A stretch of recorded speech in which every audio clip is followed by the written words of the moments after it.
রাজনৈতিক দলের বিচারে সুপারিশ করতে পারবে আন্তর্জাতিক ট্রাইব্যুনাল, আইন সংশোধনের প্রস্তাব উঠছে কাল। যে কোনো মূল্যে ভোটাধিকার প্রতিষ্ঠিত করতে হবে, তারেক রহমান। উপদেষ্টাদের বক্তব্যে সন্দেহ ছড়াচ্ছে ফখরুল। বিচারের আগে আওয়ামী লীগের জন্য নির্বাচন নয় সার্চিজ, দলটিকে পুনর্বাসনের উদ্যোগ নিলে গণশত্রু হতে হবে হাসনাত। আদানি চুক্তি পুনর্মূল্যায়নের নির্দেশ হাইকোর্টে, রাজধানী থেকে ব্যাটারি চালিত রিকশা অপসারণের আদেশ।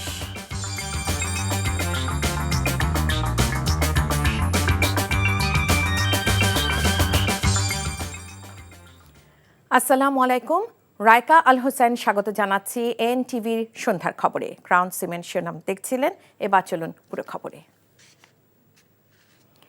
কেউ নির্বাচিত হয়ে যেন আগে সরকারের রূপে ফিরে না আসে, সেজন্য গুরুত্বপূর্ণ কিছু সংস্কার করে দ্রুত নির্বাচন দেয়া হবে বলে জানিয়েছেন আইন উপদেষ্টা ডক্টর আসিফ নজরুল। দুপুরে সচিবালয়ে সংবাদ সম্মেলনে একথা বলেন তিনি। রাজনৈতিক দলের বিচারের ক্ষেত্রে আন্তর্জাতিক অপরাধ ট্রাইব্যুনাল প্রয়োজনীয় শাস্তিমূলক ব্যবস্থা নিতে সংশ্লিষ্ট মন্ত্রণালয় ও সংস্থার কাছে সুপারিশের কথা প্রস্তাবনায় আছে বলেও জানান উপদেষ্টা। রিপোর্ট করছেন রকনউদ্দিন। অন্তর্বর্তী সরকারের 100 দিনে আইন মন্ত্রণালয়ের কার্যক্রম সম্পর্কে জানাতে আয়োজন করা হয় এই সংবাদ সম্মেলন, যা শুরুতেই আইন উপদেষ্টা বলেন, ছাত্র জনতার গণ আন্দোলনের সময় তাদের বিরুদ্ধে দায়েরকৃত প্রায় সকল মামলা প্রত্যাহার করা হয়েছে। সাইবার সিকিউরিটি আইন বাতিলের সাথে সাথে এই আইনে করা হয়রানিমূলক সব মামলা রহিত হয়ে যাবে। তবে হ্যাকিং রোধে সাইবার সুরক্ষা নামে আইন করা হবে বলেও জানান তিনি। বলেন, উচ্চ আদালতে বিচারপতি সহ সারা দেশে প্রায় 4300 আইন কর্মকর্তা এই 3 মাসে নিয়োগ দেওয়া হয়েছে। হাইকোর্ট বিভাগ এবং আপিল বিভাগে বিচারক নিয়োগ নিয়ে আপনারা জানেন বিভিন্ন সময় সরকারের আমলে অনেক অভিযোগ উত্থাপিত হতো।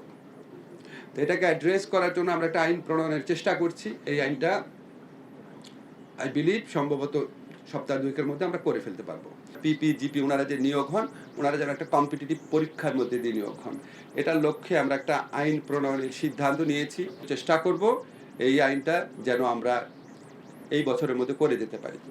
আন্তর্জাতিক অপরাধ ট্রাইব্যুনাল পুনর্গঠন করে প্রসিকিউটর নিয়োগ দেওয়া হয়েছে, যা সংশোধনীতে আইনের পাশাপাশি দেশি বিদেশি আইন বিশেষজ্ঞ নিয়োগ দেবার বিষয়ও চূড়ান্ত হয়েছে বলে জানান উপদেষ্টা। আন্তর্জাতিক অপরাধ ট্রাইব্যুনাল অ্যাক্ট যেটা ছিল, আমরা যখন এটা সংস্কারের উদ্যোগ নিলাম, আমরা চেয়েছি বিচারটা যেন বৈশ্বিক পর্যায়ে, দেশীয় পর্যায়ে গ্রহণযোগ্য হয়, একই সাথে এটার মাধ্যমে যেন সুবিচার নিশ্চিত করা হয়। আগামীকাল উপদেষ্টা পরিষদের মিটিংয়ে সেই অ্যামেন্ডমেন্টটা তোলা হবে। উপদেষ্টা পরিষদ গ্রহণ করলে এটা আগামী ধরেন সম্ভবত বৃহস্পতিবারের মধ্যে এটা আইনে পরিণত হবে। আদালত যদি মনে করে তাহলে রাজনৈতিক দলের ব্যাপারে শাস্তিমূলক ব্যবস্থা নেওয়ার আপনার রয়েছে, অনুমোদন রয়েছে, স্বরাষ্ট্র মন্ত্রণালয় আছে, তারপর আপনার ধরেন আমাদের পলিটিক্যাল পার্টি অর্ডিন্যান্স আছে, নির্বাচন কমিশন আছে। এটা জাস্ট এগুলির কথা আমি আইনে উল্লেখ করা নাই, কিন্তু যদি মনে করে তাহলে করতে পারে। এ সময় তার কাছে প্রশ্ন ছিল এখনো হয়রানিমূলক মামলা দায়ের ও বিভিন্ন দাবিতে সড়ক অবরোধ করা নিয়ে। আপনি আন্দোলন করবেন, আন্দোলনের তো নর্মস থাকা দরকার, কিছুটা নর্মস থাকা দরকার। আপনি সাধারণ মানুষ কিন্তু জিম্মি করতে পারেন না। আপনি ওভারনাইট বলবেন একটা কলেজকে বিশ্ববিদ্যালয় বানায় দিবে, তা এইচএসসি পরীক্ষা দিব না, আমার রেজাল্ট বদলায় দিতে হবে। সবার মধ্যে যখন এই ধরনের বোধ জাগ্রত হবে যে আমরা বেশি ভালোবাসা দিচ্ছি, বেশি নরম থাকছি দেখে পেয়ে বসছে, তখন আমাদের শক্ত হওয়ার সুযোগ সৃষ্টি হবে। শক্ত যখন হব, খুব ভালোভাবেই হব। আজকে যারা হয়রানিমূলক মামলা করছেন, মিথ্যা মামলা করছেন এবং বাণিজ্যমূলক মামলা করছেন, কাউকে কাউকে নাকি থ্রেটও দেওয়া হচ্ছে যে টাকা না দিলে মামলা করা হবে। আপনারা কিছু মনে রেখেন, আমি যদি এই মন্ত্রণালয়ে থাকি, আপনাদের কিভাবে শাস্তি দেওয়া যায় সেটার আইন আমি খুঁজে বের করব। নির্বাচন নিয়ে সরকারের চিন্তাভাবনা কি, এ বিষয়েও জানতে চান সাংবাদিকরা। আমরা মোস্ট এসেনশিয়াল কিছু সংস্কার করে যত দ্রুত সম্ভব নির্বাচন দেব। আমরা খালি জাস্ট এই জিনিসটা চাই না যে আপনার আগের মতো কোনো ভুয়া নির্বাচন হোক, আর এটা চাই না নির্বাচনে বিজয়ী হয়ে কেউ আপনার আবার ভুয়া নির্বাচন করার সুযোগ পাক। নিজের কাজ সঠিকভাবে করতে চান বলেও জানান আসিফ নজরুল। 10-এর মধ্যে আমি খুব বেশি হলে 4 দিব নিজেকে। রকনউদ্দিন, এনটিভি নিউজ, ঢাকা। আওয়ামী লীগকে আগামী নির্বাচনে প্রতিদ্বন্দ্বিতার সুযোগ দেওয়া হবে কিনা সে প্রশ্নের জবাবে ডক্টর মোহাম্মদ ইউনূস বলেছেন, এটা ইতোমধ্যে ঘোষণা করা হয়েছে। সরকার রাজনৈতিক দলের বিষয়ে সিদ্ধান্ত নিতে চায়নি। তিনি বলেন, ইতোমধ্যে বিএনপি বলেছে সব রাজনৈতিক দল অবশ্যই নির্বাচনে প্রতিদ্বন্দ্বিতা করবে। সরকার দেশের একটি প্রধান দলের মতামতকে উপেক্ষা করতে পারে না বলেও জানান তিনি। তাহলে আওয়ামী লীগের নির্বাচনে প্রতিদ্বন্দ্বিতা নিয়ে ডক্টর ইউনূসের কোনো আপত্তি আছে কিনা সেই প্রশ্নের জবাবে তিনি বলেন, কোনো একটি দল বা আরেকটি দলকে অগ্রাধিকার দেয়া বা না দেওয়ার বিষয়ে তিনি কোনো রাজনৈতিক ব্যক্তি নন। তিনি বলেন, তিনি রাজনীতিকদের আকাঙ্ক্ষাকে বাস্তবে রূপ দিতে সহায়তা করছেন। সাক্ষাৎকারে খেলাপি ঋণ সহ নানা সমস্যায় জর্জরিত আর্থিক খাতে শৃঙ্খলা ফিরিয়ে আনতে সরকারের নেওয়া নানা উদ্যোগ ও সেগুলোর সফলতার কথা তুলে ধরেন ডক্টর ইউনূস। এ সময় বিচারের জন্য দেশে শেখ হাসিনাকে ফিরিয়ে আনতে সব ধরনের আইনি ব্যবস্থা গ্রহণ করবেন বলে দি হিন্দুকে জানান তিনি। নির্বাচন নিয়ে ষড়যন্ত্র চলছে এমন সন্দেহ করে বিএনপির ভারপ্রাপ্ত চেয়ারম্যান তারেক রহমান বলেছেন, যে কোনো মূল্যে ভোটাধিকার প্রতিষ্ঠিত করতে হবে। বলেছেন, রাজনৈতিক অধিকার নিশ্চিত না হলে কোনো সংস্কারই কাজে দেবে না। দলে ঢাকা বিভাগীয় এক কর্মশালায় এসব বলেন তারেক রহমান। কায়কোবাদ মাহমুদকে সাথে নিয়ে ইমরুল আহসানের রিপোর্ট। রাষ্ট্র মেরামতে বিএনপি ঘোষিত ৩১ দফা নিয়ে এই কর্মশালার আয়োজন করা হয়। সমাপনী অনুষ্ঠানে লন্ডন থেকে ভার্চুয়ালি অংশ নিয়ে মাঠ পর্যায়ে নেতাকর্মীদের নানান প্রশ্নের উত্তর দেন তারেক রহমান। ভবিষ্যতে ৩১ দফার আলোকে রাষ্ট্র পরিচালনা করা হবে মন্তব্য করে তিনি বলেন, প্রয়োজনে যে কোনো সংশোধনীও আমলে নেওয়া হবে। সংস্কারে বিএনপির দেওয়া প্রস্তাব প্রান্তিক পর্যায়ে পৌঁছে দিতে কর্মীদের পরামর্শ দেন তিনি। আমরা যদি জনগণের চাওয়া অনুযায়ী চলতে পারি, ইনশাল্লাহ আগামী দিনে বিএনপি সরকার গঠন করবে এবং এটা সবকিছু নির্ভর করছে আপনারা আজকে যারা উপস্থিত আছেন আপনাদের উপরে নির্ভর করছে আপনাদের নেতৃত্বে যারা এই দলের রাজনীতি করছে তাদের সকলের। সকল পর্যায়ে জবাবদিহি নিশ্চিত করাই বিএনপির লক্ষ্য উল্লেখ করে তারেক রহমান বলেন, ভোটাধিকার প্রতিষ্ঠিত হলেই তা কেবল সম্ভব। ভোট প্রদানের অধিকার, যার জন্য আমাদের হাজারো সহকর্মী গুম হয়েছে, খুন হয়েছে। আপনারা লক্ষ লক্ষ নেতাকর্মী, আমাদের ৬০ লক্ষের মতো নেতাকর্মী মিথ্যে মামলার শিকার যারা হয়েছেন।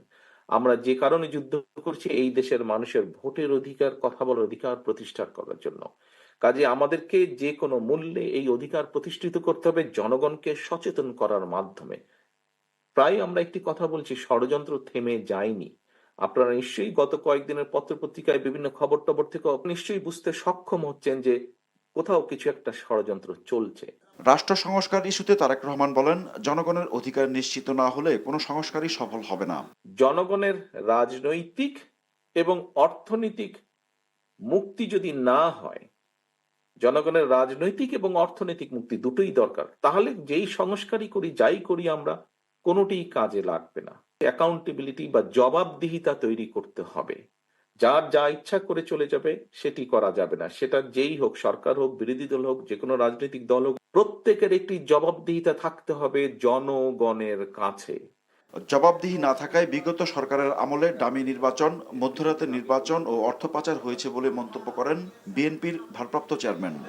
Imrul Ahsan, NTV news, Dhaka. উপদেষ্টাদের বিভ্রান্তিমূলক বক্তব্যের কারণে অন্তর্বর্তী সরকারের উপর মানুষের সন্দেহ তৈরি হতে শুরু করেছে বলে মনে করেন বিএনপি মহাসচিব মির্জা ফখরুল ইসলাম আলমগীর। দ্রুত নির্বাচন না হলে রাজনৈতিক সংকট বাড়বে বলেও মনে করেন তিনি। আর ডক্টর মঈন খান মনে করেন, সম্পূর্ণ সংস্কার শেষ করে নির্বাচন দেওয়ার যুক্তি সঠিক নয়। রাজধানীতে আলাদা অনুষ্ঠানে তারা এসব কথা বলেন। ইফতেখার রেজার রিপোর্ট। জাতীয় বিপ্লব ও সংহতি দিবস উপলক্ষে জাতীয় প্রেস ক্লাবে সম্মিলিত পেশাজীবী পরিষদের আলোচনায় বিএনপি মহাসচিব মির্জা ফখরুল ইসলাম আলমগীর বলেন, অন্তর্বর্তী সরকারের রাজনৈতিক অভিজ্ঞতা নেই, তাই দ্রুত নির্বাচন না হলে সংকট বাড়বে। এদের কারণে কিন্তু আপনার রাজনৈতিক অভিজ্ঞতা নেই। সরকারের লোক যারা আছেন তারা অনেক সময় অনেক রকম কথা বলছেন, কথা বলে বিভ্রান্তি সৃষ্টি করছেন। ফোকাস একটাকে করুন, সেই ফোকাসটা হচ্ছে ইলেকশন কমিশনকে ঠিক করে, প্রশাসনকে ঠিক করে, বিচার ব্যবস্থাকে ঠিক করে নির্বাচনের দিকে যান। বাকিগুলো যারা নির্বাচিত হয়ে আসবে তারা করবে। আমরা তো এটাও বলেছি যে নির্বাচিত হয়ে আসতে পারলে আমরা একা দেশ চালাবো না, আমরা একটা জাতীয় সরকারের মধ্যে সমস্ত দলগুলোকে নিয়ে যারা আমাদের সঙ্গে আন্দোলন করেছে তাদেরকে নিয়ে আমরা দেশ চালাবো। তো সমস্যাটা কোথায়, সন্দেহটা কোথায়? সন্দেহ কিন্তু আপনাদের উপর মানুষ আসতে শুরু করেছে। কথাগুলো আমরা বলছি। এদিকে রাজধানীর ডিপ্লোমা ইঞ্জিনিয়ার্স ইনস্টিটিউশন মিলনায়তনে বিএনপির ঢাকা বিভাগীয় প্রশিক্ষণ কর্মশালায় বিএনপির স্থায়ী কমিটির সদস্য ডক্টর মঈন খান বলেন, প্রয়োজনীয় সংস্কার শেষে দ্রুত নির্বাচন দেওয়া উচিত সরকারের। আমি আজকে যে সংস্কারটি করছি এমন হতে পারে আগামীকাল কিন্তু সেটাকে আবার পুনরায় সংস্কার করতে হবে, কারণ সংস্কার কোনোদিন কোনো জায়গায় থেমে থাকে। কাজে এটা এমন কোনো বিষয় নয় যে আমি সংস্কারগুলো করব, তারপরে আমার সংস্কার শেষ হয়ে যাবে, তারপরে আমি নির্বাচন করব, তারপরে জনগণের হাতে এই দেশ পরিচালনার দায়িত্ব তুলে দেব। এটা কখনো, এই যুক্তি কখনো টিকতে পারে না। বক্তারা বলেন, ভোটাধিকার ও গণতন্ত্র ফেরাতে দ্রুত জাতীয় নির্বাচন অনুষ্ঠানের বিকল্প নেই। Iftekhar Reza, NTV news, Dhaka. July August গণহত্যা ও মানবতা বিরোধী অপরাধের মামলায় আগামীকাল আন্তর্জাতিক অপরাধ ট্রাইব্যুনালে 7 সাবেক পুলিশ কর্মকর্তা ও একজন সাবেক সেনা কর্মকর্তাকে হাজির করা হবে। তারা ইতোমধ্যে অন্য মামলায় গ্রেফতার আছে। যাদেরকে হাজির করা হবে তারা হলেন পুলিশের সাবেক মহাপরিদর্শক চৌধুরী আবদুল্লাহ আল মামুন, এনটিএমসির সাবেক মহাপরিচালক মেজর জেনারেল অবসরপ্রাপ্ত জিয়াউল আহসান, সাবেক পুলিশ সুপার আবদুল্লাহ আল কাফি, মিরপুরের সাবেক ডিসি জসিমউদ্দিন, সাভার সার্কেলের অতিরিক্ত পুলিশ সুপার শাহিদুল ইসলাম, যাত্রাবাড়ি থানার সাবেক ভারপ্রাপ্ত কর্মকর্তা আবুল হাসান, গুলশান থানার সাবেক ভারপ্রাপ্ত কর্মকর্তা মাজারুল হক ও ডিবি ঢাকা উত্তরের পরিদর্শক আরাফাত হোসেন। ট্রাইব্যুনালে হাজির করে তাদেরকে গণহত্যা ও মানবতা বিরোধী অপরাধের মামলায় গ্রেফতার দেখানো হবে। গত 27 অক্টোবর ডিএমপির সাবেক কমিশনার হাবিবুর রহমান সহ আইন শৃঙ্খলা বাহিনীর 17 জন কর্মকর্তার বিরুদ্ধে গ্রেফতারি পরোয়ানা জারি করে আন্তর্জাতিক অপরাধ ট্রাইব্যুনাল। বৈষম্য বিরোধী ছাত্র জনতার আন্দোলনে রাজধানী নিউ মার্কেট এলাকায় ব্যবসায়ী আব্দুল ওয়াদুদ হত্যা মামলায় আওয়ামী লীগের সভাপতিমণ্ডলীর সদস্য অ্যাডভোকেট কামরুল ইসলামের 8 দিনের রিমান্ড মঞ্জুর করেছে আদালত। এদিকে রিমান্ড শুনানির সময় কামরুল ইসলামের সঙ্গে কুশল বিনিময়ের অভিযোগে ঢাকা মহানগর আদালতে নাজিরের কার্যালয়ে হামলা ও ভাঙচুর করে ক্ষুব্ধ আইনজীবীরা। সকালে কড়া নিরাপত্তা ব্যবস্থায় তাকে সিএমএম আদালতে হাজির করা হয়। এদিন মামলার সুষ্ঠু তদন্তের স্বার্থে কামরুলকে 10 দিনের রিমান্ডে নিতে আবেদন করেন তদন্তকারী কর্মকর্তা। রিমান্ড বাতিল চেয়ে জামিনের আবেদন করেন আসামি পক্ষের আইনজীবীরা। শুনানি শেষে ঢাকা মেট্রোপলিটন ম্যাজিস্ট্রেট 8 দিনের রিমান্ড মঞ্জুর করে। সোমবার ভোররাতে রাজধানীর উত্তরা থেকে কামরুল ইসলামকে গ্রেফতার করে ঢাকা মহানগর গোয়েন্দা পুলিশ। বাংলাদেশে অবাধ, সুষ্ঠু ও নিরপেক্ষ নির্বাচন হোক সেটাই চাওয়া কমনওয়েলথের, আর সেজন্য সার্বিক সহযোগিতা করতে প্রস্তুত তারা। সকালে আগারগাঁওয়ে নির্বাচন ভবনে নির্বাচন ব্যবস্থা সংস্কার কমিশনের সাথে বৈঠক করেন কমনওয়েলথের 5 সদস্যের প্রতিনিধি দল। বৈঠকে নির্বাচন সংস্কারের বিষয়, নির্বাচনী আইনের সংস্কার, ভোট ব্যবস্থাপনা, প্রবাসী ভোটারদের বিষয়ে কমিশনের ভাবনা নিয়ে আলোচনা হয়। প্রতিনিধি দলের প্রধান প্রফেসর লুই ফ্রান্সেস্কি বলেন, যেভাবে সরকার চাইবে সেভাবেই তারা সহযোগিতা করবে। এর আগে সাংবাদিকদের কর্মকাণ্ডে নির্বাচন প্রশাসনের অবৈধ হস্তক্ষেপ বন্ধ, সাংবাদিকদের অবাধ চলাচলের অধিকার এবং বেশ কিছু বিষয়ের কথাও উঠে আসে বৈঠকে। We give recommendations and it's always a challenge to implement those recommendations.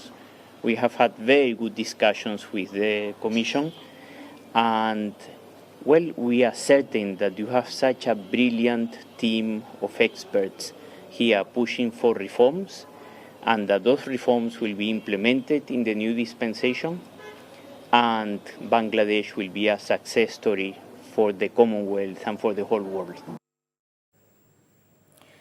Awami লীগকে পুনর্বাসনের জন্য যারা উদ্যোগ নেবে, ইতিহাসে তারা গণশত্রু হিসেবে চিহ্নিত হবে, আর গণহত্যা বিচারের পূর্বে আওয়ামী লীগকে নির্বাচনে অংশ নিতে দেয়া হবে না।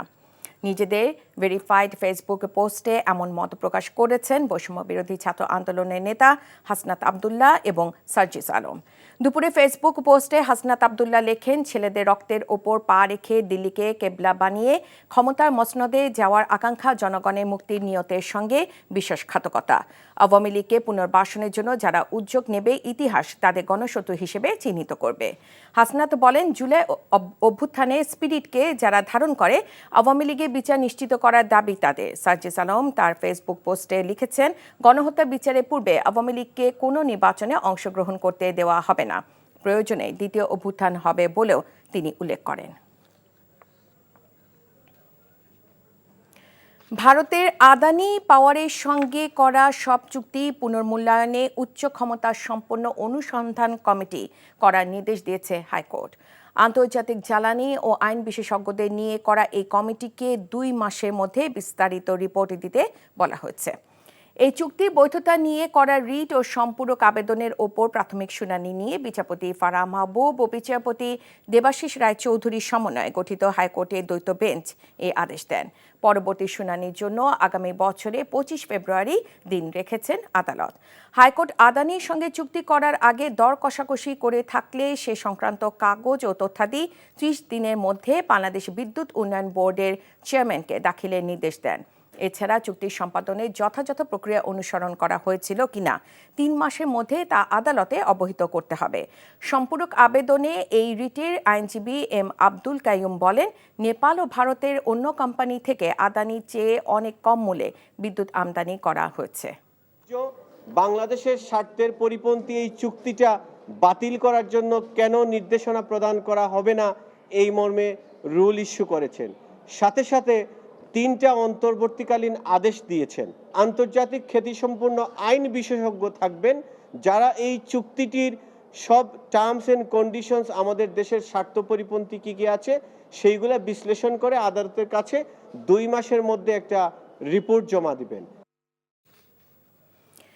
ব্যাটারি চালিত রিকশা চলাচল বন্ধে পদক্ষেপ প্রশ্নে আগামী 3 দিনের মধ্যে ব্যবস্থা নিতে নির্দেশ দিয়েছে হাইকোর্ট। একটি রিট আবেদনের প্রেক্ষিতে বিচারপতি ফাতেমা নজিম ও বিচারপতি শিকদার মাহমুদুর রাজির সমন্বয়ে গঠিত হাইকোর্ট বেঞ্চ বিকেলে এই আদেশ দেন। ব্যাটারি চালিত রিকশা বন্ধে বিবাদীদের নিষ্ক্রিয়তা কেন অবৈধ হবে না তাও জানতে চেয়েছে আদালত। এছাড়া ওয়ার্কশপে কাজ করতে গিয়ে হাত হারানো ব্রাহ্মণবাড়িয়ার 13 বছর বয়সী নাইম হাসানকে 30 লাখ টাকা ফিক্সড ডিপোজিট করে দেওয়ার হাইকোর্টের রায় বহাল রেখেছে সুপ্রিম কোর্টের আপিল বিভাগ। প্রধান বিচারপতি সৈয়দ রেফাত আহমেদের নেতৃত্বাধীন আপিল বেঞ্চ এই আদেশ দেন। এদিকে জনসমাবেশের নামে রাস্তা বন্ধ রেখে জনদুর্ভোগ বন্ধে হাইকোর্টে রিট করেছেন এক আইনজীবী। সুপ্রিম কোর্টের হাইকোর্ট বিভাগে 3 বিচারপতি পদত্যাগ করেছেন। পদত্যাগ করা 3 জন হলেন বিচারপতি সালমা মাসুদ চৌধুরী, বিচারপতি কাজী রেজাউল হক ও বিচারপতি AKM জহিরুল হক। সুপ্রিম কোর্টের হাইকোর্ট বিভাগের এই 3 বিচারপতি রাষ্ট্রপতি বরাবর পদত্যাগপত্র জমা দিয়েছেন। রাষ্ট্রপতি এই 3 জনের পদত্যাগপত্র গ্রহণ করেছেন জানিয়ে প্রজ্ঞাপন জারি করেছে আইন মন্ত্রণালয়।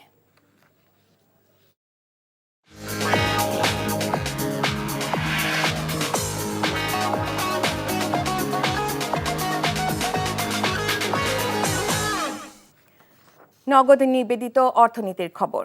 দেশে কোনো ব্যাংক বন্ধ করার ইচ্ছে সরকারের নেই বলে জানিয়েছেন অর্থ উপদেষ্টা সালাউদ্দিন আহমেদ। সকালে সচিবালয়ে এক সংবাদ সম্মেলনে একথা বলেন তিনি।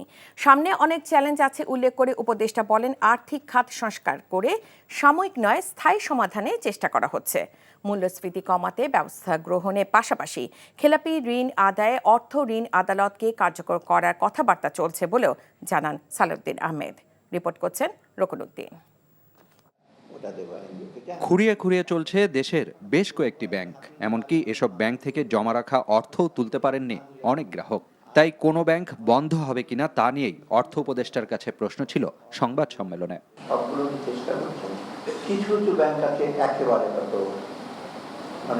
খুঁড়িয়ে খুঁড়িয়ে চলবে, কিন্তু আমাদের থেকে আসলে কোনো ব্যাংক কিন্তু বন্ধ করে দেওয়া কোনো আর্থিক খাত এসব ব্যাংকের খাতে সবচেয়ে বড় সমস্যা হলো আমাদের প্রুডেন্সিয়াল নর্ম আর ম্যানেজমেন্ট নর্ম পরিপালন করে না। আসছে বাজেটে ব্যয় কমানোর উদ্যোগ নেওয়া হলেও সরকারি কর্মচারীদের বেতন ভাতা আটকানো হবে না বলে জানান অর্থ উপদেষ্টা। বলেন, বার্ষিক উন্নয়ন কর্মসূচিতে অপ্রয়োজনীয় এবং রাজনৈতিক বিবেচনায় কোনো প্রকল্প আছে কিনা তা খতিয়ে দেখা হচ্ছে। তারা আরো বেশি কাজ অনেক বাড়ছে, এটা আমাদের কতগুলোদের মায়ের সে দিয়েছে এবং তার মধ্যে কয়েকটা আমি বললাম, ট্যাক্স পলিসি আলাদা করা, রেশনালাইজ করা, ব্যাংকগুলো রিঅর্গানাইজ করা, ব্যাংকের এগুলো যেগুলো খারাপ আছে সেগুলো কীভাবে আমরা উদ্ধার করবো, তারপরে লিকুইডিটি সাপোর্ট দিয়ে কতগুলো লোকের যে সেগুলো বিশ্বাস আছে ব্যাংক।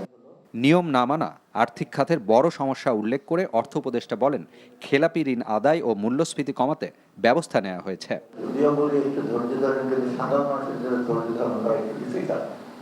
1000 টাকা নিয়ে যাবেন, ওখানে যদি দেখেন যে ছোট্ট একটা সে ব্যাগের মধ্যে কতটা বাজার সব কিছু করতে পারে না, এটা তো ফ্যামিলি কত আপনার সে করে, তাই না? সেটা আমিও টের পাই, সবাই আপনার টের পান। চেষ্টা করছি অর্থ ঋণ আদালতটাকে আরো দ্রুত আরো অ্যাক্টিভেট করা। ওয়ার্ল্ড ব্যাংক, IMF সহ উন্নয়ন সহযোগীদের কাছ থেকে আরও সহায়তা পাবার আশ্বাস মিলেছে বলেও জানান সালেহ উদ্দিন আহমেদ। রোকন উদ্দিন, NTV নিউজ, ঢাকা। শেষবারের মতো প্রিয় মোহামেডান ক্লাবে গেলেন বীর মুক্তিযোদ্ধা এবং স্বাধীন বাংলা ফুটবল দলের অধিনায়ক মোহাম্মদ জাকারিয়া পিন্টু। মোহামেডান ক্লাব আঙ্গিনায় তৃতীয় ও ফুটবল ফেডারেশন চত্বরে চতুর্থ জানাজা অনুষ্ঠিত হয়। রাষ্ট্রীয় সম্মান গার্ড অফ অনারও দেখানো হয় পিন্টুর প্রতি। জোহর নামাজ শেষে প্রেস ক্লাবে অনুষ্ঠিত হয় পঞ্চম জানাজা। তাঁকে শ্রদ্ধা জানাতে সেখানে উপস্থিত ছিলেন বিএনপি মহাসচিব মির্জা ফখরুল ইসলাম আলমগীর সহ বিভিন্ন স্তরের শুভানুধ্যায়ীরা। কুশল ইয়াসিরের রিপোর্ট। চিরচেনা মোহামেডান স্পোর্টিং ক্লাবে আসেন স্বাধীন বাংলা ফুটবল দলের অধিনায়ক জাকারিয়া পিন্টু। 5 দশক ধরে এই ক্লাবে আসতেন কখনো খেলোয়াড়, আবার কখনো সংগঠক হিসেবে। পিন্টু ও তার সতীর্থদের পদচারণায় মুখরিত থাকত ক্লাব প্রাঙ্গণ। কিন্তু মঙ্গলবার সকালেও পিন্টু আসলেন নিথর প্রাণ। পুরো ক্লাব জুড়ে শোকের ছায়া। এখানেই জানাজার নামাজে অংশ নেন ক্লাব সংশ্লিষ্টরা।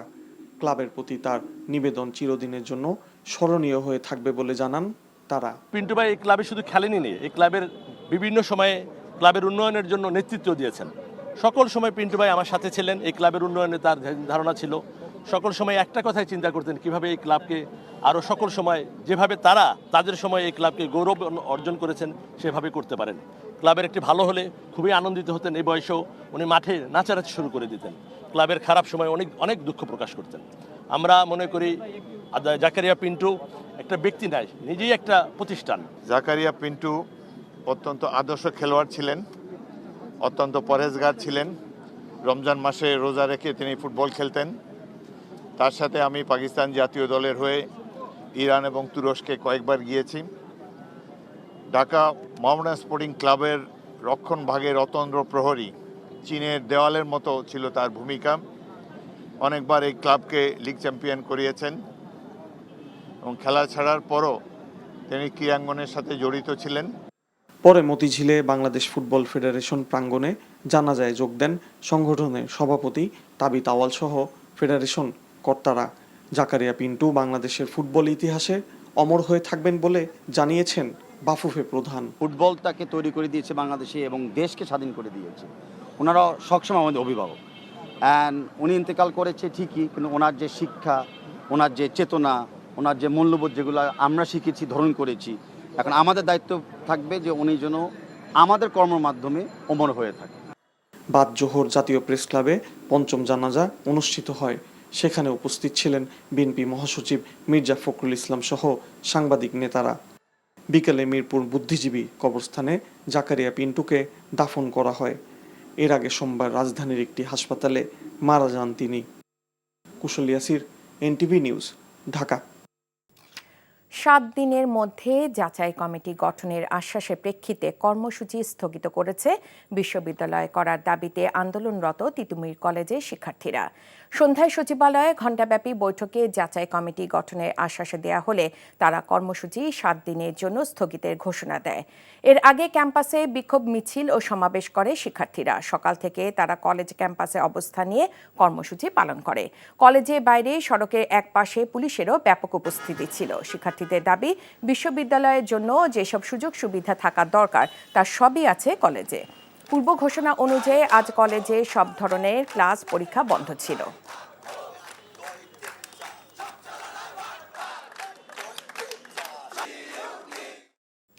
চলতি বছরে 10 মাসে শারীরিক নির্যাতন, সহিংসতা, ধর্ষণ, অপহরণ ও নিখোঁজের পর হত্যাসহ বিভিন্ন কারণে নিহত হয় মোট 482 জন শিশু, যার মধ্যে জুলাই আগস্ট গণহত্যায় মারা যায় 121 জন। আইন ও সালিশ কেন্দ্রের প্রতিবেদনে এ তথ্য উঠে এসেছে। গত বছরের তুলনায় এ বছরে শিশু হত্যা বেড়েছে, তবে কমেছে শিশু নির্যাতন। আবির আহমেদের রিপোর্ট।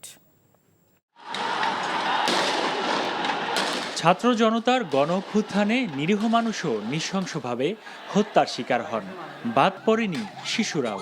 আশোকের তথ্য অনুযায়ী বৈষম্য বিরোধী ছাত্র আন্দোলনকে কেন্দ্র করে নিরাপত্তা বাহিনীর গুলিতে মারা যায় 121 জন শিশু। জাতীয় প্রেস ক্লাবে শিশু অধিকার রক্ষায় অগ্রগতি শীর্ষক সংলাপের আয়োজন করে দুটি মানবাধিকার সংগঠন। যথাযথ প্রক্রিয়া অনুসরণ করে বৈষম্য বিরোধী ছাত্র আন্দোলনে হতাহত শিশুদের তালিকা তৈরি ও প্রকাশের দাবি জানান বেসরকারি উন্নয়ন সংস্থার প্রতিনিধিরা। জুলাই আগস্ট এই সময়কালে দেখেন যে মানে এই পুরা সময়ব্যাপী যে 121 জন নিরাপত্তা বাহিনীর গুলিতে নিহত হয়েছে। নিহতের পরিবারের জন্য উপযুক্ত ক্ষতিপূরণ ও আহত শিশুদের জন্য সুচিকিৎসা ও পুনর্বাসন ব্যবস্থা করা, শিশুদের জন্য পৃথক অধিদপ্তর প্রতিষ্ঠার লক্ষ্যে একটি নির্দিষ্ট সময়সীমা বেঁধে কর্মপরিকল্পনা চূড়ান্ত করা এবং দ্রুততার সাথে পৃথক শিশু অধিদপ্তর প্রতিষ্ঠা করা, শিশুদের সাথে প্রাক বাজেট এবং বাজেট পরবর্তী পরামর্শ সভার আয়োজন করা, আগামী অর্থবছর থেকে পর্যায়ক্রমে শিশুকেন্দ্রিক বাজেট ও প্রতিবেদন তৈরি এবং প্রকাশ করা। রাত জেগে অতিরিক্ত ইন্টারনেট ব্যবহার করার কারণে বাচ্চাদের মস্তিষ্কে বিরূপ প্রভাব পড়ছে বলে জানানো হয়। অনলাইনের যে হয়রানি, এটা যৌন হয়রানি বলেন, এটা সাইবার ক্রাইম বলেন, এটা নিয়ে আইন সালিশ কমিশনের সঙ্গে আমরা গত কয়েক বছর থেকে কাজ করছি। এটার অবস্থা কিন্তু ভয়াবহ আমাদের দেশে।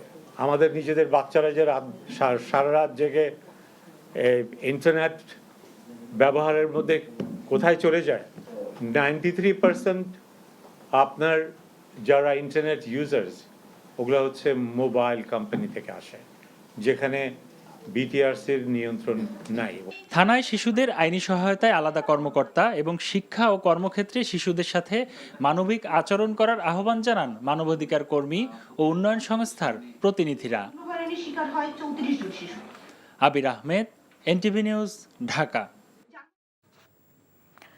মাওলানা সাদকে ইজতেমায় আসতে দেওয়ার দাবিতে প্রধান উপদেষ্টা ডক্টর মোহাম্মদ ইউনূস বরাবর স্মারকলিপি দিয়েছেন সাদপন্থীরা।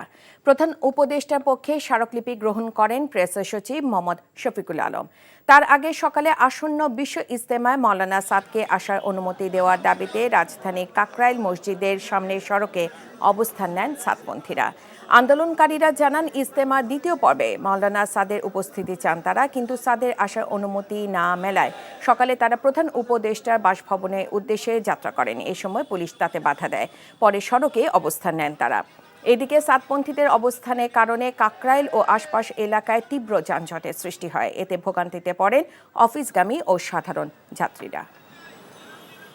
আমরা ওনাদের সাথে কথা বলছি, ওনাদের কাছ থেকে আমরা স্মারকলিপি চেয়েছি। স্মারকলিপি মাননীয় প্রধান উপদেষ্টার কাছে আমরা দিব। দাম নিয়ন্ত্রণে রাখতে 43 প্রতিষ্ঠানকে আরও 19 কোটি 30 লাখ ডিম আমদানির অনুমতি দিয়েছে বাণিজ্য মন্ত্রণালয়। আজ এই ডিম আমদানির ব্যাপারে ব্যবস্থা নিতে আমদানি রপ্তানি প্রধান নিয়ন্ত্রকের দপ্তরকে চিঠি দেওয়া হচ্ছে। ডিম আমদানির ক্ষেত্রে কয়েকটি শর্ত আরোপ করা হয়েছে, যার মধ্যে রয়েছে বার্ড ফ্লু মুক্ত দেশগুলো থেকে ডিম আমদানি, রপ্তানিকারক দেশে বার্ড ফ্লু ভাইরাস ও ক্ষতিকারক ব্যাকটেরিয়া মুক্ত থাকার সনদ দাখিল, চালানের কমপক্ষে 15 দিন আগে সংশ্লিষ্ট সংঘনিরোধ কর্মকর্তাকে জানানো ও 7 দিন পর পর অগ্রগতি প্রতিবেদন বাণিজ্য মন্ত্রণালয়ে দাখিল করা। চলতি বছরে 31 ডিসেম্বর পর্যন্ত এ অনুমতি বলবৎ থাকবে।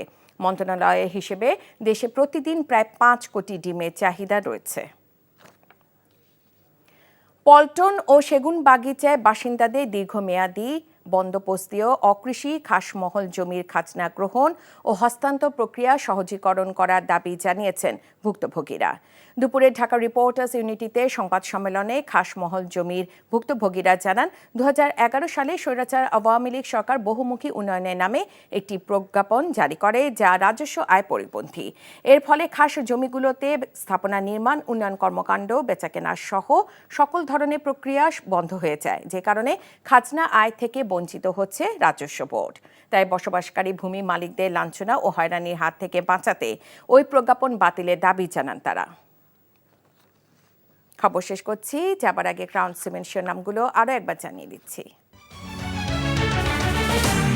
রাজনৈতিক দলের বিচারে সুপারিশ করতে পারবে আন্তর্জাতিক ট্রাইব্যুনাল, আইন সংশোধনের প্রস্তাব উঠছে কাল। যে কোনো মূল্যে ভোটাধিকার প্রতিষ্ঠিত করতে হবে, তারেক রহমান। উপদেষ্টাদের বক্তব্যে সন্দেহ ছড়াচ্ছে ফখরুল। বিচারের আগে আওয়ামী লীগের জন্য নির্বাচন নয়, সার্জিস। দলটিকে পুনর্বাসনের উদ্যোগ নিলে গণশত্রু হতে হবে হাসনাত। আদানি চুক্তি পুনর্মূল্যায়নের নির্দেশ হাইকোর্টে, রাজধানী থেকে ব্যাটারি চালিত রিকশা অপসারণের আদেশ। এই ছিল সন্ধ্যার খবরে। এই খবরে ভিডিও সহ আপডেট জানতে ভিজিট করুন এনটিভি অনলাইন www.ntvbd.com। এছাড়াও এনটিভির জনপ্রিয় সব অনুষ্ঠান ও খবরের আপডেট জানতে ভিজিট করুন আমাদের ইউটিউব ও ভেরিফাইড ফেসবুক পেজ। রাত 10:30টায় রাতের খবর দেখার আমন্ত্রণ জানিয়ে বিদায় নিচ্ছি। এতক্ষণ সাথে থাকার জন্য সবাইকে ধন্যবাদ।